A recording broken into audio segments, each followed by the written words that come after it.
Hey there, Internet. This is Sean, and today I am bringing you a budget gaming PC build. I recently read an article, a 2018 article online, and they were recommending a budget gaming PC by iBuyPower that you can get on Amazon for around 540 bucks. And it featured an AMD FX 6300 processor, I think 8 gigs of RAM, a 1 terabyte drive, and an NVIDIA GT 730 graphics card. And so I build computers for a hobby. It's something that I do for fun, and I wanted to see if I could build something better at the $500 budget. So this is my new computer. I'll be listing it up for sale locally sometime here shortly. This is a Micro-atx build. It's a new build. Everything in it is not necessarily new. Some things were manufacturer refurbished and some things I sourced used, and that was to keep it at the $500 budget. Anyways, this is a Micro-atx case, black and purple design, and I really like it. It's got a side window here, and it's also a really clean front panel. It doesn't have any of the drive bays, so you can't do like a DVD or a Blu-ray drive with this.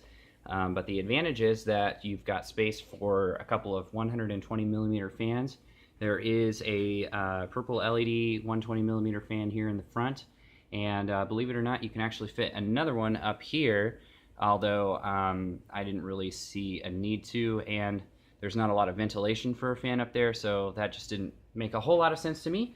So I haven't added one there. Up at the top you can see the power button, as well as all of your connections to USB 2.0, a headphone and microphone jack, a reset button, your power and hard drive lights, and a USB 3.0. And then up above you can also see ventilation here, and there's space for another 120 millimeter fan. Currently there's not a fan there. It could be added at a later date, but my computer's running cool without it, and I figured adding extra fans just adds extra noise, so not necessary, but there is the option to do that. Here in the back is another 120 millimeter purple LED fan, and obviously your I/O. I do have a Wi-Fi card in it, which I'll talk about in a minute, and it is a bottom mount power supply designed case. The whole case is only 21 liters in size, so it's really close to being considered a small form factor case. That's 20 liters and under. This is almost as small as you can get, fitting a Micro-atx motherboard and without making any compromises to the size of graphics card you can run and other things like that. Okay, well, let's take a look at the inside. I'm actually rather proud of this build. It's super clean. So I'm just gonna take off the thumb screws here and slip off the side panel, and inside you can see everything. I've got a Cooler Master 500 watt power supply here at the bottom. One of the reasons why you can put a long graphics card case is because your hard drive cage is really short. It sits here just at the bottom. Here I've got a 3 terabyte HDST drive, and then I've also got 120 gig solid state drive up at the top, and there is a tray to install another full-size drive there.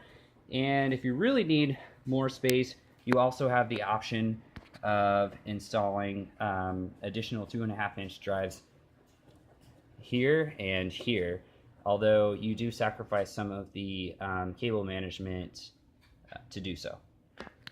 Over here is a genuine Intel board. It's the DH67BL, which can run any i3, i5, and i7 processor from the 2nd and 3rd generation. I've got an i5 2320 in it, which is clocked at 3 gigahertz per core, and a turbo boost up to 3.3 gigahertz. It is a quad core. And then I've also got 8 gigs of RAM in it. It supports up to 32 gigs of DDR3, 1333 RAM, and then it also has a Generation 3 PCI Express X16 slot running at full speed. And right now I've got a GTX 750 Ti in it from Asus, and I like this card because it doesn't draw a lot of power, but it's actually a pretty good performer and it runs cool. Over here are all of your SATA connections. Now they do have 6 gigabyte per second SATA connections on here, which is nice. And one thing I want to point out is that you do have USB 3.0 in the back, but unfortunately, and I didn't realize this initially, this motherboard does not have a USB 3.0 header for your connections up here at the top. So currently this one's not plugged in. You could get an adapter to basically make this backwards compatible and run at USB 2.0 speeds. I have not done that, however. And then here I have a Silence power supply, and I did add an extra fan here on the back for additional cooling.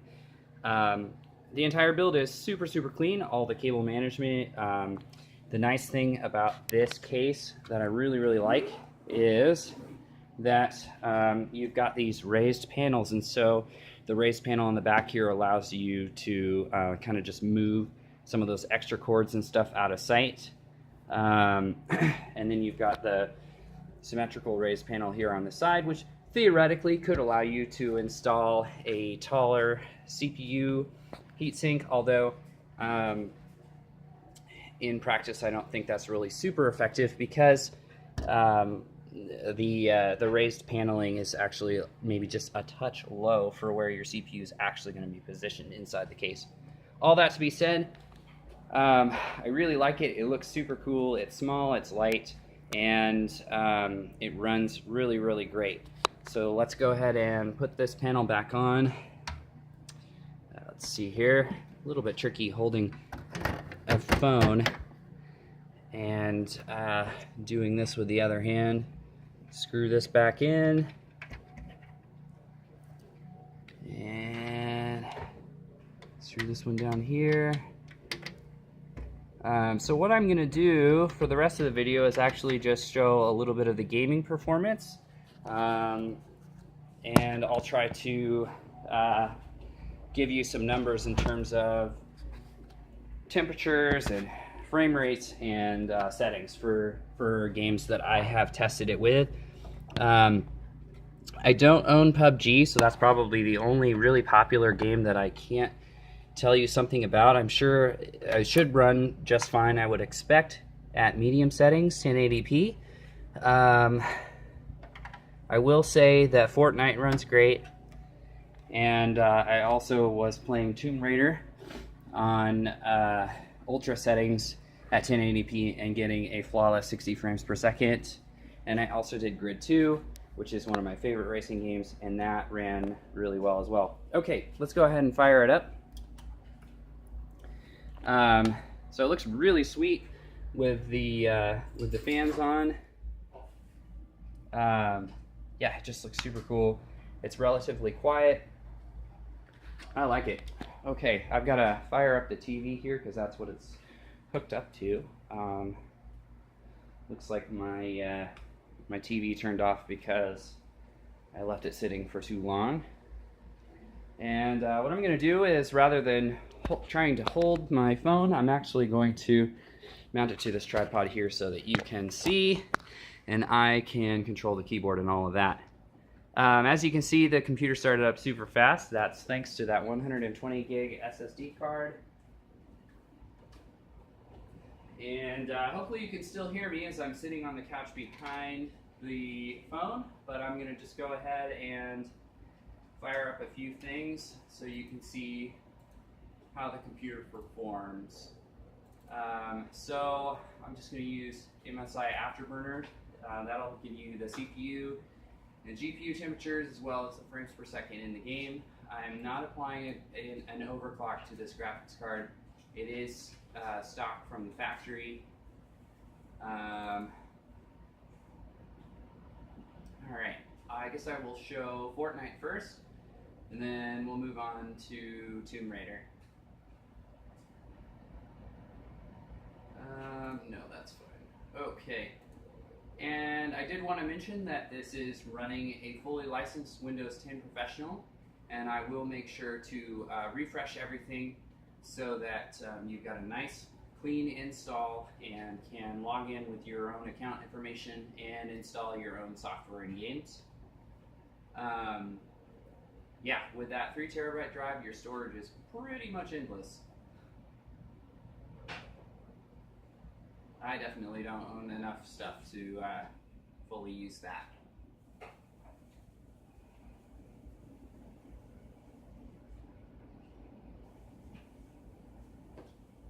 Just make sure I've got sound. While this is loading, I do have everything turned on.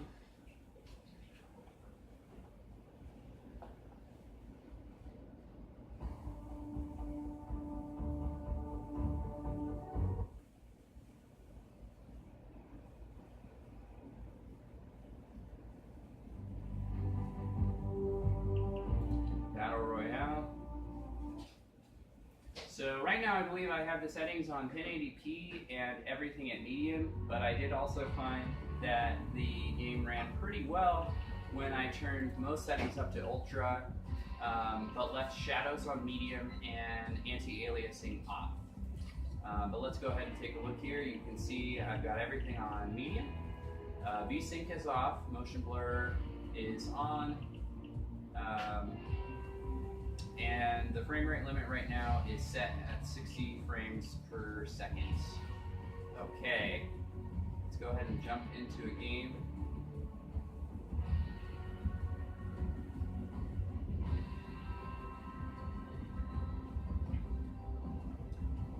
I have never seen this GPU get up to 70 degrees Celsius, so it does run pretty cool. Some of the more demanding games got it up to like 63 or 64 degrees Celsius. And the CPU typically hovers around the mid 40s to high 40s. I don't think I've gotten up to 50 degrees Celsius. I can't remember. But overall, everything runs really nice and cool. Okay.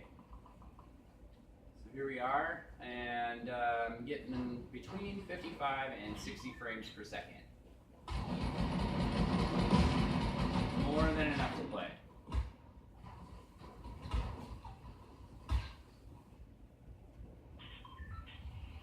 Still getting 60 frames per second. The graphics card is running around 58 degrees Celsius, and the CPU is at 45.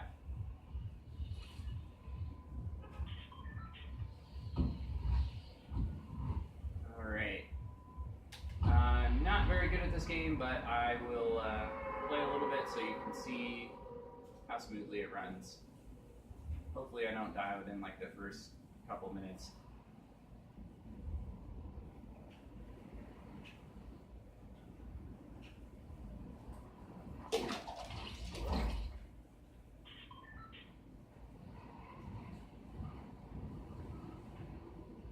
Wow, there's so many people landing over here.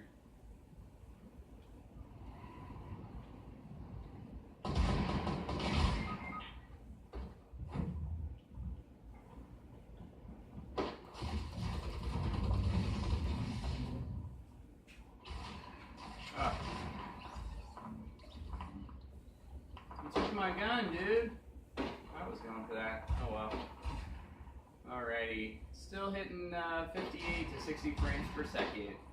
If you're seeing a little bit of jittering, it's because I'm using a pretty crappy wireless mouse right now. But the game itself is running super smooth. There's no stuttering. Yeah, it's great. Okay, I gotta get out of here. This is not good. Oh boy.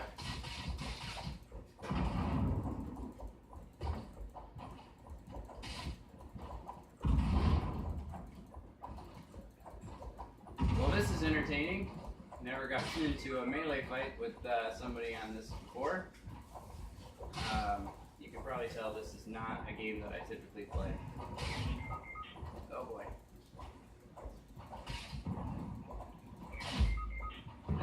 And I'm down. Well, that was anticlimactic. Dude, just hitting me while I'm down. I get it. I get it.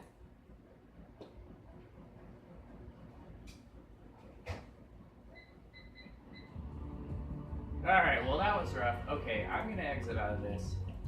But you can see that the game runs smooth. And pull up Steam here really quick.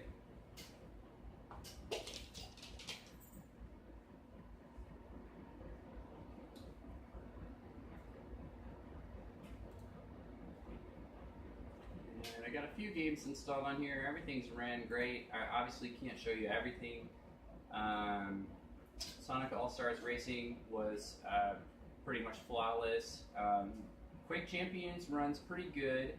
There are a few settings that it actually forces you to run at medium unless you have more than 8 gigs of RAM, which is interesting. But overall, I was getting between 40 and 60 frames per second, depending on how I had it set. I did have some things on Ultra and a couple of other things on medium, and I think that was shadows and textures were on medium. Everything else was on Ultra. Grid 2, I was running on Ultra and getting around 50 to 55 frames per second.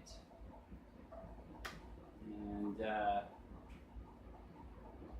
Counter-Strike I installed. I haven't actually played on this, but that's the least demanding of any of those games, and so, you know, you're probably going to get, I mean, I wouldn't be surprised if it pulls like 100 frames or more per second. But I can't verify that, or I can't guarantee that, because I haven't tried it yet. Okay. Let me just pop in here.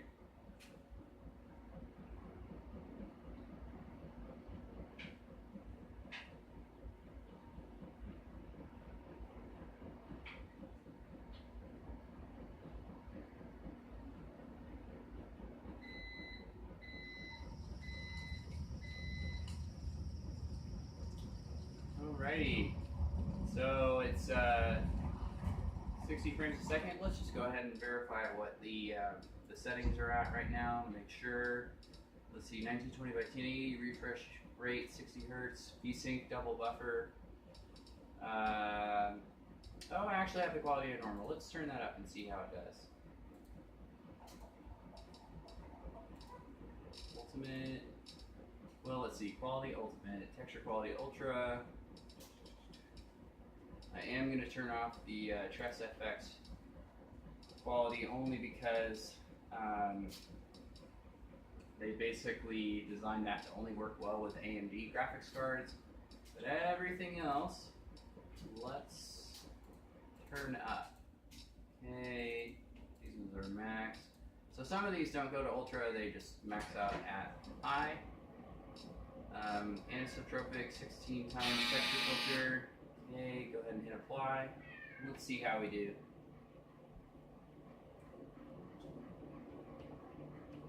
On normal settings, it never wavers from 60 frames per second. So that's pretty great.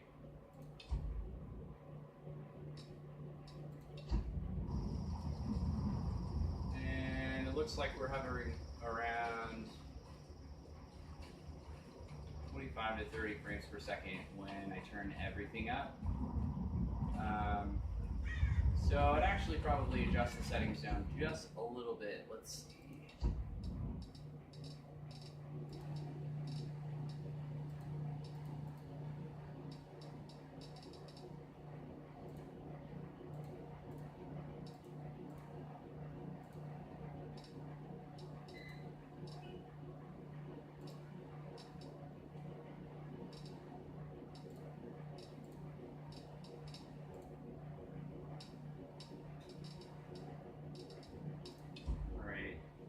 Made a few changes, and now we're getting above 40 frames.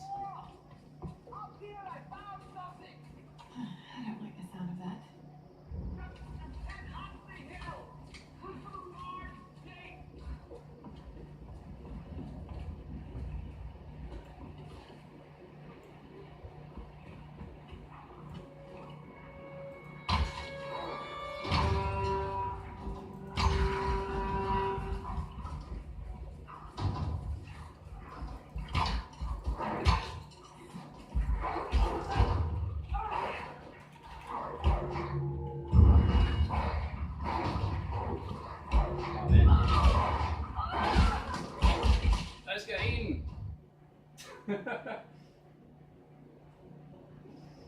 that didn't work out too well. Alright, so on those settings, it's giving you about 40 frames, and if I flip on back to normal,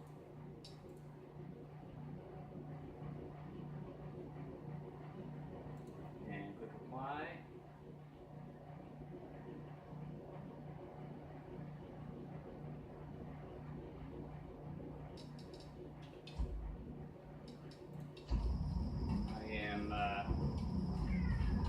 at that very, very smooth 60 frames per second.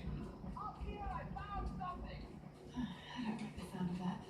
So, it's a very capable machine. Modern games are going to run at medium settings or higher. If you really want to hit that 60 frames per second, you're probably looking at running games at the medium quality.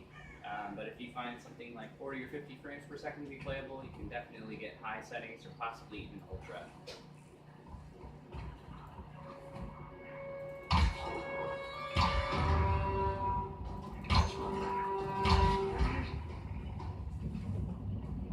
Could have warned me about the wolves, Doctor.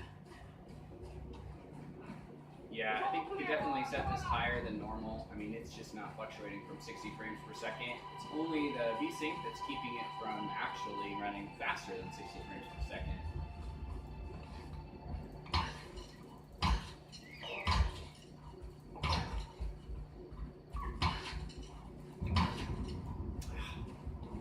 Awesome. Okay, well, I'm going to go ahead and stop there before this video gets too long. And there's a short video of the computer. Will be listing it locally on Craigslist and offer up here shortly. It is going to have a fresh install of Windows 10 Professional, and yeah, it runs great. It's super clean, given that the case fans and all of that are in fact brand new. The drives, the graphics card was a manufacturer refurbished, but it is running great. It runs nice and cool. Everything runs really, really well, and it's quite fast. So anyways, hope that you liked the video and that this was helpful. And with that, I will close out.